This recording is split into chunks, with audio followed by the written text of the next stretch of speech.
Hey everyone, if you have the numbers 3, 1, and 9 within your date of birth or as your life path number, you have something that we call within Vedic numerology a spiritual yoga. And this brings a certain set of traits and characteristics to your personality. And I'm going to show you how to look and see if you have it, because there is another number that we add in to look and see. We do this through the Vedic grid. I have another video farther back that goes into more detail on how to construct it. It's how we analyze a person's life within the Vedic system.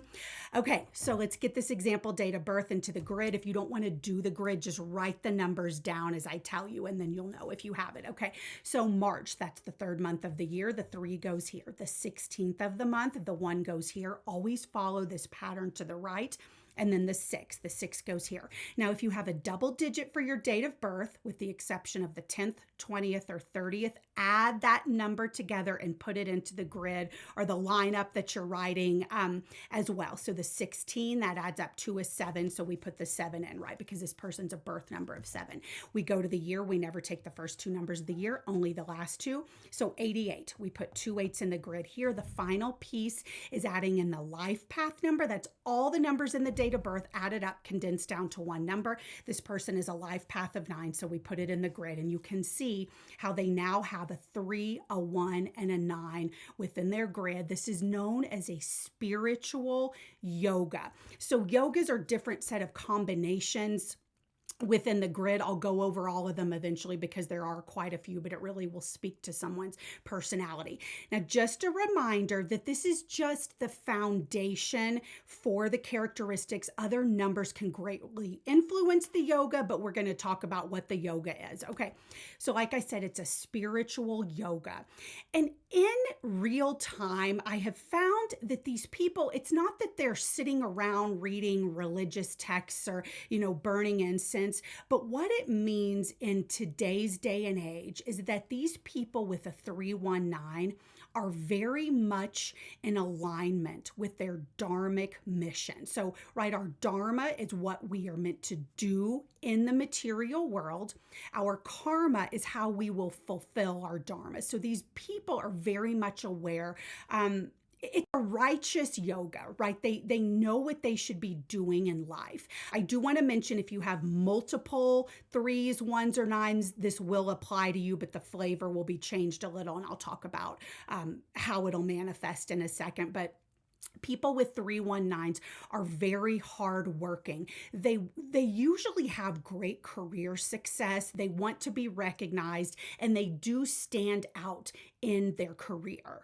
So the number 3 is ruled by the planet Jupiter, number 1 is ruled by the sun, and number 9 is Mars. Because remember, within the Vedic system, we can never separate the astrology from the numerology. But the numerology is never a standalone within the Vedic system. And so the number 3, Jupiter, brings in, great wisdom to these people. They have a huge desire to gain higher knowledge. Number 1 is the sun. So that's the ego and asserting yourself in a proper authoritative way. So they're wanting to really stand out for their knowledge. And number 9, Mars, brings courage and drive and passion. And so these people want to be seen for the success that they have created, but they're also very hard workers within life. And so you can see how, while it is a spiritual yoga, it's manifesting as following your dharmic mission and what you are meant to actually be doing in life. And so these people are usually very moral, and they want to be on the right path, and they usually know what they want to do from an early age.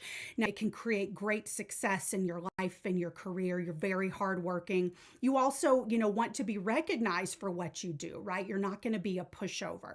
So number 1 within Vedic numerology is ruled by the sun, and you can see that the sun is in the middle of this line and is really, the glue to what is creating this yoga. And so for these people, the father played a huge role in their life, right? Because number 1 is the son, is the father. And so even if they have an afflicted number 1, and like the father was a very challenging person in their life, or perhaps wasn't even around, the father still shaped who they became. But when this yoga is operating at the highest vibration, the father was incredibly instrumental in shaping who you become, right? If you have this yoga. And then if you have this 319 in your date of birth and you identify as a woman, frequently when younger, these women can really identify as more of like a tomboy. And I'm not saying you don't like to get dressed up or put on makeup. That's not what I'm saying at all. And I mentioned at the beginning of the video, if you have multiple 3s, 1s, or 9s, it's going to change the flavor of this yoga a little bit. You're always going to have that foundational energy. But if you have multiple 1s and one of them is your life path number, you need to be very careful to not become too authoritative with other people, especially in your career. Yes, you have brilliant ideas, you're highly creative, but allow other people to bring in their ideas, and just know that you can probably find ways to make them better, creative ways to make them better, but allow other people to come up with ideas, hear what they have to say, and then make them better.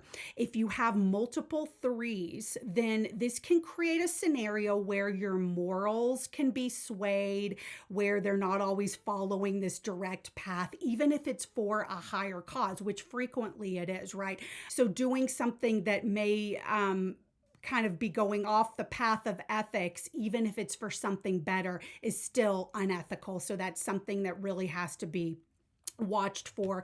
With multiple 3s, other numbers have to be looked at. It doesn't just mean right away, oh, you're not ethical. Other numbers have to come into play, but just be on the lookout for that. And then if you have multiple 9s with this yoga, you have the capability to be a huge humanitarian. But with multiple 9s, you also have an extreme amount of drive and courage, but you have to watch your words and your temper and not become too authoritative as well, especially if you have a number 5, because this can influence your speech, and your speech can be too harsh. I forgot to mention, if you have multiple 1s within your grid and none of them are a life path number, so you are going to come across as very confident, but sometimes there can be self-doubt. And so don't allow that to seep into your life. Just stand confident in the path you're on and the decisions you're making, and you're going to do great as well. If you have a 3, 1, and 9 in your date of birth, consider yourself lucky. This yoga is excellent for really being able to get on your dharmic path in life and share knowledge to those around you, and really stand tall in your confidence and courage. You really are very fortunate. Let me know if you have questions. To book a reading with me, you can click the link in my bio or reach me at bricknumerology.com. And I will be back soon with the next video that talks about what it means if you have a 9 and a 5 together in your date of birth. Thanks for watching. See you guys later. Bye.